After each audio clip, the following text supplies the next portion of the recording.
Saudara, lagi dan lagi kasus kebocoran data terjadi di Indonesia. Kalau beberapa waktu lalu kita pernah dihebohkan dengan berita warga desa yang kaya mendadak karena mendapatkan ganti rugi lahan. Beda nasib dengan ratusan warga di desa Sukabakti, Kecamatan Tarogong, Garut, Jawa Barat.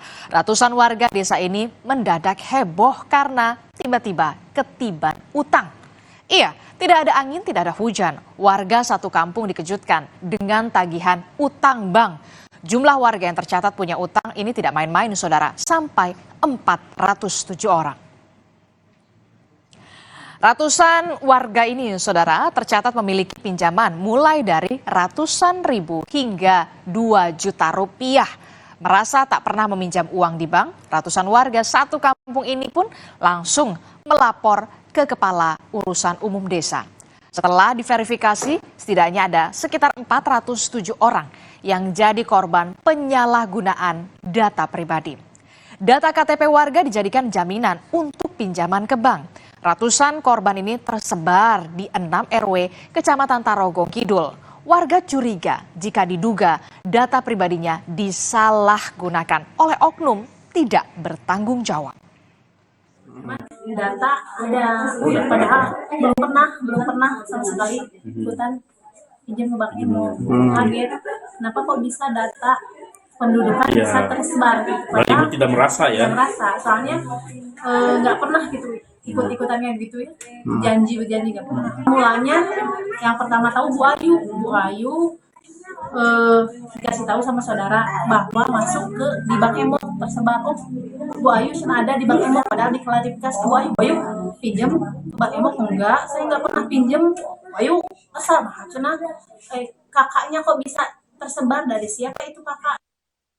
Di data PNM, pinjaman PNM, dia tidak merasa meminjam. Jumlahnya berapa, Bu? Jumlahnya yang sudah masuk ke desa ada 407 orang. Ya, desa menghadirkan dari pihak PNM-nya sama Pak RT Pak RW untuk mengklarifikasi tentang kejadian yang ada di masyarakat ini. Sementara itu, saudara, PT Permodalan Nasional Madani atau PNM Cabang Garut kini tengah berjibaku menyusul kasus atau mengusut saudara kasus dugaan pencatutan nama ratusan warga untuk meminjam uang. Selain melakukan verifikasi data dan pinjaman dari masing-masing nama, PT PNM juga melakukan penyelidikan internal untuk mengusut dugaan keterlibatan karyawannya. Jika terbukti ada pihak internal PNM yang terlibat, sanksi, surat peringatan hingga pemecatan menanti pelaku. Di satu sisi, saudara, PNM mengakui dengan mencuatnya kasus ini menjadi evaluasi dan juga pembenahan menyeluruh agar hal serupa tidak terulang kembali. Lebih jauh lagi melihat apakah memang ada peran-peran yang timbul gitu kan, baik dari pihak eksternal ataupun internal. Tentu saja ini menjadi pembelajaran bagi kami, Bapak Ibu sekalian, untuk terus melakukan proses pembenaran di internal kami. Akan tutupi kondisi-kondisi yang ada, siapapun yang terlibat di dalamnya nanti kita akan proses sesuai dengan kalau dihukum ya pasti kita akan kepolisian internal. Ya, kisruh warga satu kampung di desa Sukabakti, Garut yang mendadak ketiban utang ini bahkan mulai ditangani oleh Polres Garut. Polisi bersama dengan PT PNM telah membuka posko pengaduan bagi warga yang merasa menjadi korban penagihan pinjaman fiktif. Sejauh ini sudah ada 407 warga yang melaporkan kasus pinjaman fiktif ini. Dan dari 407 orang korban pinjaman fiktif, 299 diantaranya telah diverifikasi oleh pihak bank dan dinyatakan tidak ada pinjaman.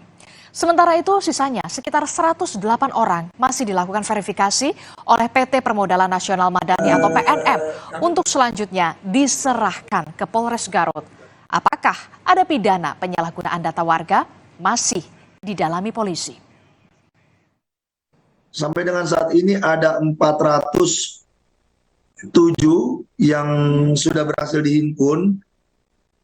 Kemudian 299 itu sudah dilakukan verifikasi dan sudah dinyatakan bahwa 299 ini clear, tidak ada pinjaman. Dari PNM sendiri juga kami sifatnya terus berkoordinasi dan kami masih terus menunggu dari PNM apabila ingin membuat laporan, apabila ada dugaan pidana atau peristiwa pidana, tentunya kami akan lakukan penyelidikan di dalam hal ini.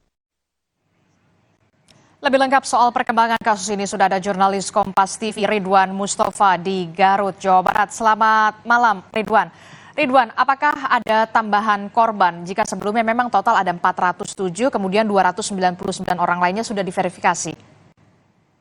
Ya, di sini juga saudara, hingga malam ini total jumlah korban akibat hutang piutang fiktif hingga sini masih berjumlah 407 orang. Dari 407 orang tersebut, 299 atau 299 telah dinyatakan clear atau tidak memiliki utang terhadap PT PNM. Sementara sisanya 108 masih dalam tahap verifikasi. Namun demikian, hingga malam ini belum ada satupun warga yang melapor kepada pihak kepolisian Resort Garut ataupun kepada pihak Polsek Tarogong Kidul. Padahal sejak beberapa hari kebelakang, Polsek Tarogong Kidul ataupun Polres Garut telah membuka posko pengaduan untuk melayani apabila ada warga yang merasa dirugikan akibat dari piutang fiktif ini. Dan juga saudara, sejak sepekan terakhir mencuatnya kasus ini tentunya menjadi perhatian berbagai pihak. Tidak hanya masyarakat biasa, tentunya korban. Karena apa?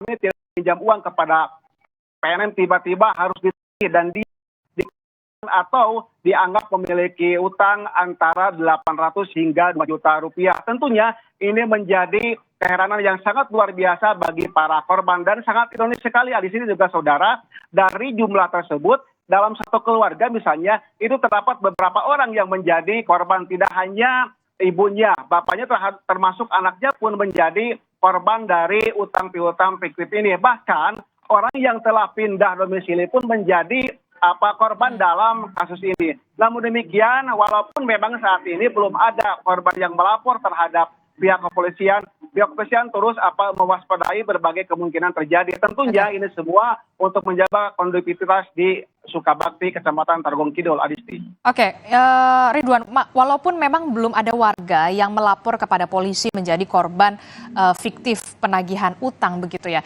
Namun bagaimana kemudian polisi? Apakah sudah ada memanggil sejumlah pihak, salah satunya adalah PNM? Tadi sore saya sempat berbincang dengan Kapolres Garut.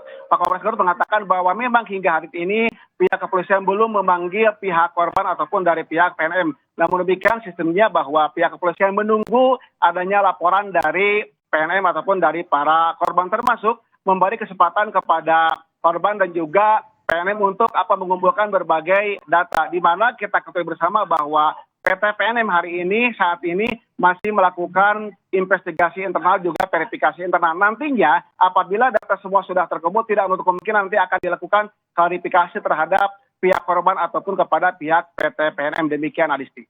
Oke, Ridwan, ada dugaan keterlibatan kemudian internal dari PNM sendiri.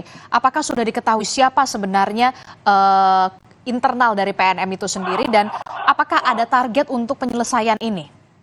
Nah, ini pun menjadi pertanyaan yang sangat menarik. Tadi siang saya sempat wawancara dengan sekretaris perusahaan PT PNM atau dari perwakilan PNM Pusat, di mana pihak PNM pun masih melakukan investigasi dan belum bisa memastikan atau menyimpulkan apakah ini ada keterlibatan dari pihak internal ataupun eksternal. Memang pihak PNM pun waktu beberapa tahun kebelakang mempercayakan berkaitan dengan pinjaman ini kepada ketua kelompok. Nah, namun demikian berkaitan dengan keterlibatan pihak internal sampai saat ini masih dilakukan pendalaman. Kalaupun nanti ditemukan adanya pihak internal yang terlibat, tentunya akan ada sanksi yang memang akan menanti dan juga tentunya apabila ini berkaitan dengan pidana akan diproses secara jalur hukum. Demikian, Adisti. Oke, kita akan tunggu bagaimana proses pengusutan dari kasus ini dan juga bagaimana proses penyelesaiannya. Terima kasih informasinya, jurnalis Kompas TV Ridwan Mustafa melaporkan langsung dari